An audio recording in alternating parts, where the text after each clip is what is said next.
When I followed my wife to that restaurant, I never expected to find her sitting across from someone I knew. For weeks, something had been off. Samina had started dressing differently, more carefully, more deliberately. New perfume, new hairstyles, late team dinners that somehow never included photos or tagged coworkers. At first, I brushed it aside. Marriage goes through phases, I told myself. People evolve. But instincts are quiet alarms that don't stop ringing.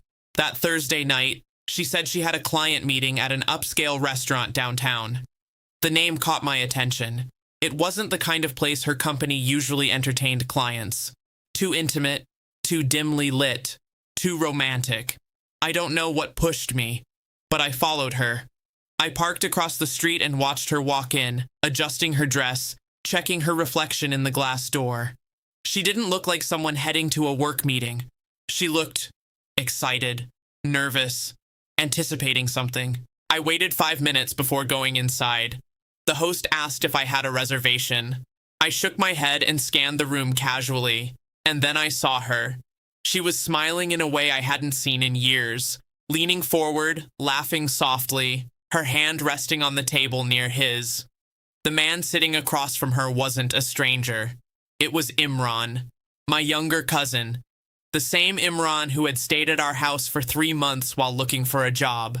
The same Imran I had helped financially when he couldn't pay his rent. The same Imran who called me "Bye" with respect in his voice. My chest went hollow. I didn't storm over immediately. I stood there, watching, studying the body language, the way she tucked her hair behind her ear, something she used to do only with me. The way he leaned in, confident, comfortable. This wasn't new. This wasn't accidental. This was practiced. I walked toward them slowly. Neither of them noticed until I was standing right beside the table. Samina looked up first. The color drained from her face so fast I thought she might faint. Imran turned, confusion shifting into horror as recognition hit him. "Salman," he said weakly. I pulled out the empty chair at their table and sat down. Calm, measured, controlled. "Don't stop on my account," I said evenly. You both looked very comfortable. Silence. Heavy. Suffocating. Samina tried first. "It's not what you think."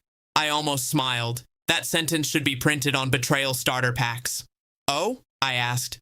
"So explain it to me." Slowly. Imran couldn't even look at me. His hands were trembling. Samina's voice cracked. "We were just talking." "About?" No answer.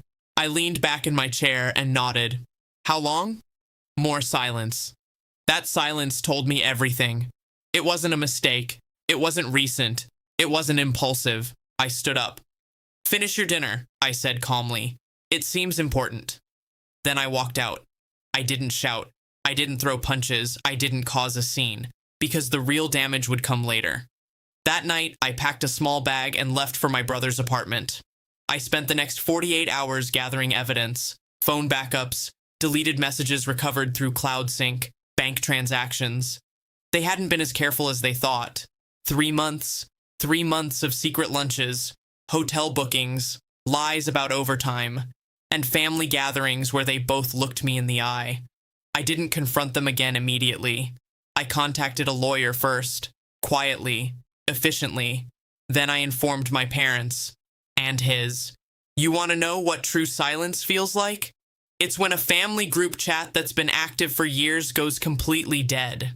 Imran's parents were devastated. My mother cried for days. The betrayal wasn't just romantic. It was familial, cultural, deep, Samina begged. Imran avoided me entirely. But here's the part no one expects. The affair didn't survive exposure. Once the secrecy vanished, so did the excitement. Imran wasn't brave enough to stand publicly beside her, and Samina realized the fantasy version of him couldn't exist in daylight. I filed for divorce. I didn't seek revenge. I didn't try to ruin careers or reputations. The truth had already done that. Imran lost the respect of the entire family. Invitations stopped. Business connections dried up. Trust evaporated. Samina lost the stability she had taken for granted. The house, the structure, the certainty. And me?